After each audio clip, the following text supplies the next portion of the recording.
BB, I believe, is the only dog that we have here that will not growl when she has a bone at another dog. Braveheart has been all up in her Kool-Aid, chewing on the bone with her, them literally sharing it, and BB's just chilling. Now watch, she'll make me a liar as I'm doing this video. But up to this point, she's never growled in a resource guarding type of way. She's such a great dog. I love my BB. You're a good girl, BB. Yeah, you're a good girl. Oh, she trying to get you bound. Look at that dang bulldog. Oh, where'd you go, Braveheart?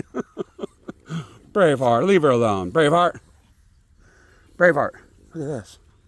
Look at that. You got your own bone now. Oh, snap, Cookie. Cookie. Oh, Cookie, I'm sorry. That was your bone. Cookie brought that bone over to me to throw it. Your nose is still healing up, huh, Mom? I'm sorry. Whoop. BB, you left your bone. Braveheart's got it now, BB. BB, sit. Give me daps. Come on. All right. Other daps. All right. Hey, high five. Come on, BB. High five. All right. I love that dog. Nessie, stop, baby. She is so jelly. This little girl here. So jelly. So jelly. Dang, Tiny. That's Tiny the bull. That's her child, and that's her child. This little knucklehead right here is her kid. And y'all won't believe what he did last night. I don't understand. Yeah, my hair gonna be a little messed up. I don't understand how people can believe dogs share all of our same emotions. Anger, sadness, happy, all of it, right? But they don't believe that they do things out of spite. So, this dog, the old Cookie Monster right there, yes, she just had nair surgery. Her nose is still healing up.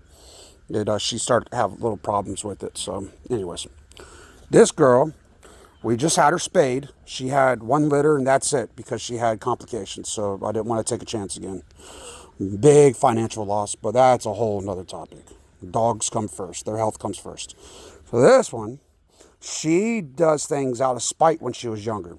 Like if we had to put her in the kennel or whatever it may be, she would freaking piss in the house. She would go upstairs. I'm talking about, folks, right when she just got let out and brought back in. She would go upstairs, find a room that the door was left open to, and do a little drive-by deucing.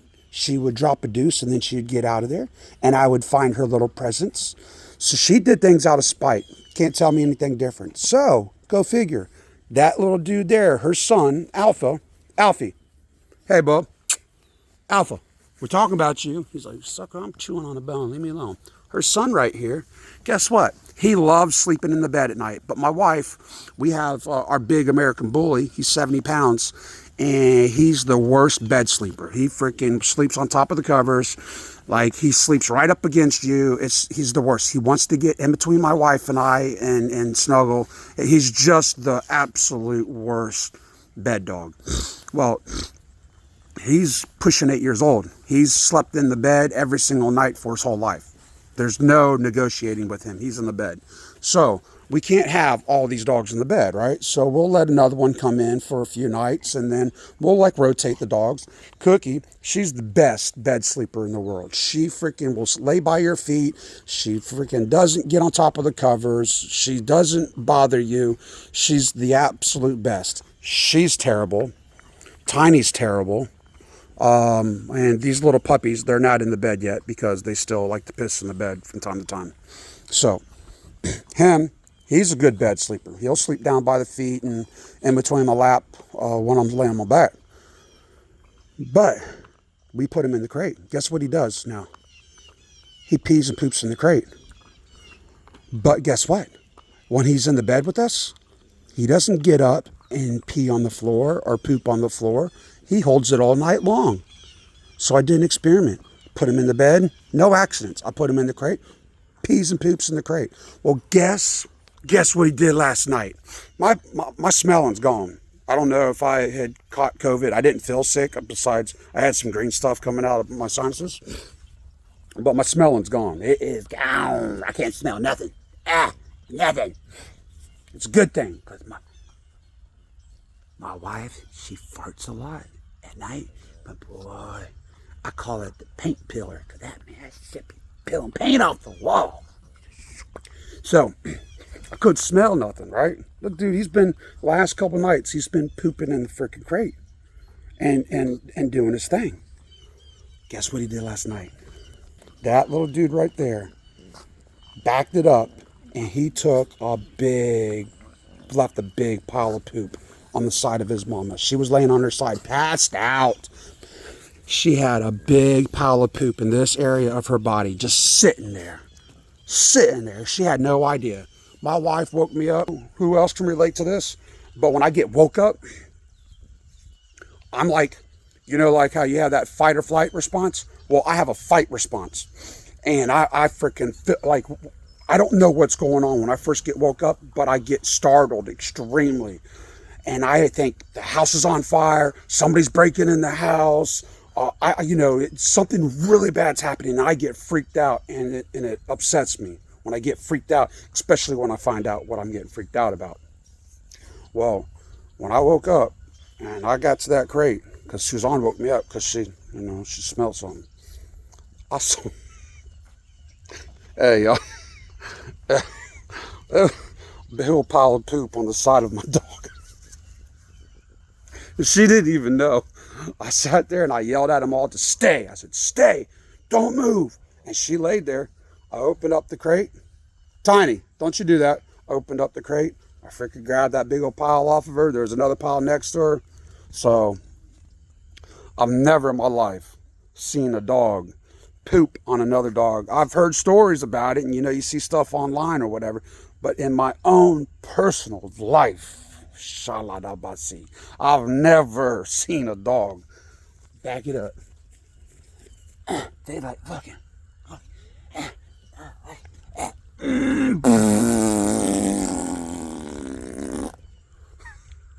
all over another dog. I was really upset in the moment, but that sheet is funny. It's freaking hilarious. It's hilarious. So guess what? That dude there, we're changing things for him. He's got to go back to a small crate. He don't get to sleep with anybody else. And we're going to have to do a reset on him. Alpha, hey buddy, come here. Come here, tell everybody what you did last night.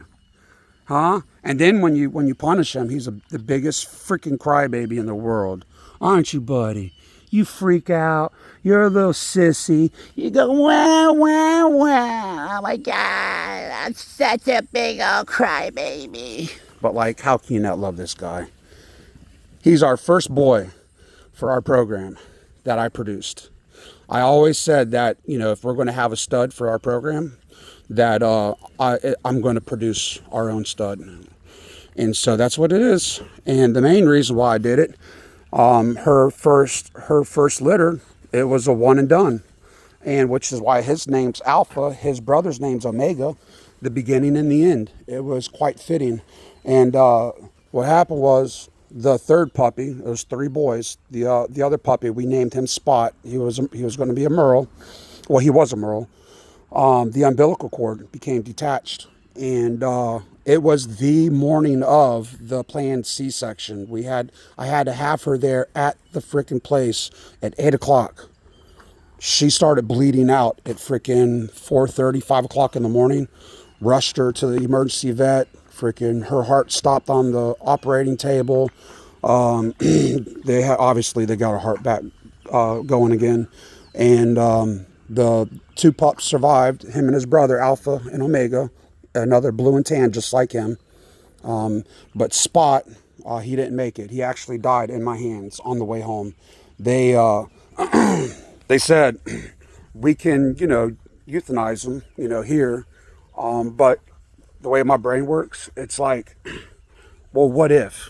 You know what I mean? Like, what if he can survive? You know, then I'm going to be living with that thought in my mind, like he could have survived, but I'll never know now. So I told him no. I told him I'm going to bring him back home with me, and I'm going to do whatever I can to have this puppy live. But he just, something upset my dog's stomach. I think my freaking wife is feeding him something again. But he didn't make it. He actually died at my hand. I was, you know, doing CPR while I'm driving, mind you, and trying to pump his little chest and stuff. But he didn't make it. So now he's another guy, another pup that we have buried in the yard. She, Tiny, had 7 puppies in her first litter that she decided to have here at the house. So we had a live birth with her first litter, and one of her puppies was a stillborn. So we got her mother and 2 puppies in our yard. Her mother died tragically, and it still rips my heart apart. I can't even talk about it without wanting to freaking break down and cry. But anyways, we're going to move on. So, yep. Out there in the front yard. It's back to the original conversation.